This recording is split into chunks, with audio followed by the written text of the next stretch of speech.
Today, May 15th, is my birthday. Happy birthday! But wait, there's something more important than my birthday: the canonization of a new saint. Fantastic Saints presents Saint Devasahayam Pillai. On Sunday, May 15th, St. Peter's will be dressed up to host one of the most eagerly awaited ceremonies held in the square, a canonization. Make all the demons quiet, yeah, we were built to thrive, yeah. I think that we've all had enough. What keeps you up at night, yeah. Make all the demons quiet, yeah, Devasahayam Pillai is going to be canonized today, along with others like Tito Bradsma. He was born into an affluent Nair caste family at Nattalam on 23rd April 1712. He grew up as a Hindu, and his family had quite a great influence in the palace of Maharaja Marthanda Varma. He went into the service of the royal palace as a young man. His capabilities and enthusiasm did not go unnoticed in the palace, as he was soon put in charge of state affairs. A Dutch naval commander, de Lannoy, was sent on command of a naval expedition by the Dutch East India Company to capture Colossal, which looks something like this. The Dutch forces were defeated.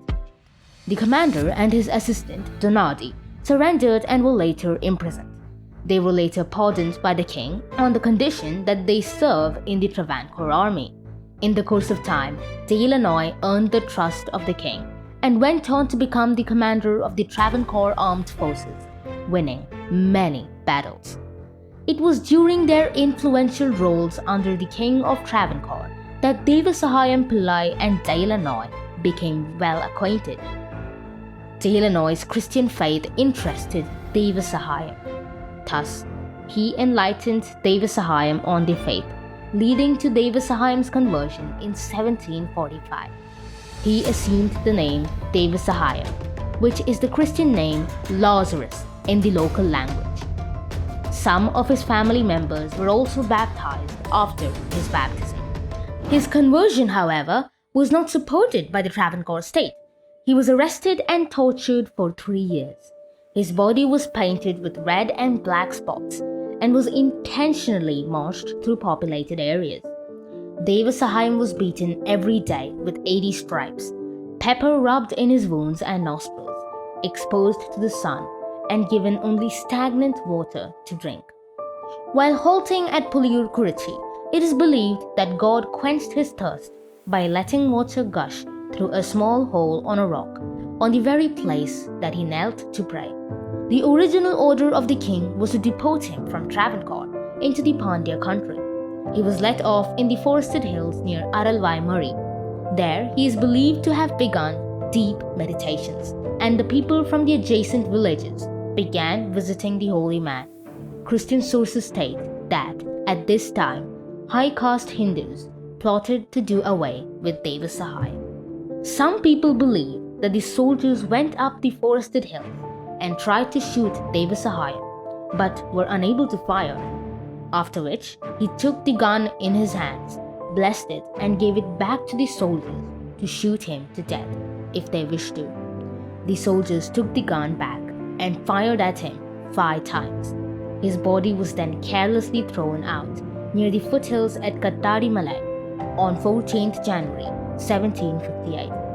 Some have said that there were no cases of persecution due to becoming Christian in the kingdom of Travancore to disprove the fact that Devasahayam Pillai was executed for his conversion.